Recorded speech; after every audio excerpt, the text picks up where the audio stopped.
Notre jeu, c'est Olympic Odyssey. Et donc le pitch du jeu, donc on s'est inspiré un peu d'un 4X, comme civilisation, qui joue donc au tour par tour. Et donc le but du jeu, on a 3 athlètes, c'est de les améliorer en allant dans des centres de formation comme de la natation, de l'athlétisme, des épreuves olympiques. Donc à la fin du jeu, donc à la fin des 48 tours, on arrive et c'est les JO. Et donc c'est la grande compétition de fin qu'il faut gagner. L'année dernière, on était trop occupés justement par tous les projets de l'IUT et du coup on a cette fois-ci pu créer une équipe. On était donc dans 3 formations différentes, mais on est assez content de où on est allé et jusqu'où on est allé justement aujourd'hui pour la remise des points. On a réussi à faire top 3, assez surpris quand même, surtout quand on voyait tous les jeux qui ont été faits, qui étaient incroyables, vraiment incroyables.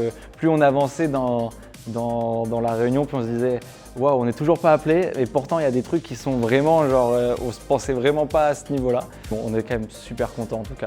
Contrairement à pas mal de jeux, nous du coup, vu qu'il y avait tout un aspect un peu gestion et tout, il fallait bien réfléchir justement où est-ce qu'on allait et donc on a bien passé un mois à se faire des réunions pour essayer de comprendre où est-ce qu'on allait et quel genre de jeu on allait faire, mais on a réussi à aller jusqu'au bout. Parce que des fois ça fait quand même un peu une charge mentale en plus de respecter toute cette gestion de projet parce qu'il fallait la mettre en place, ça prenait aussi du temps.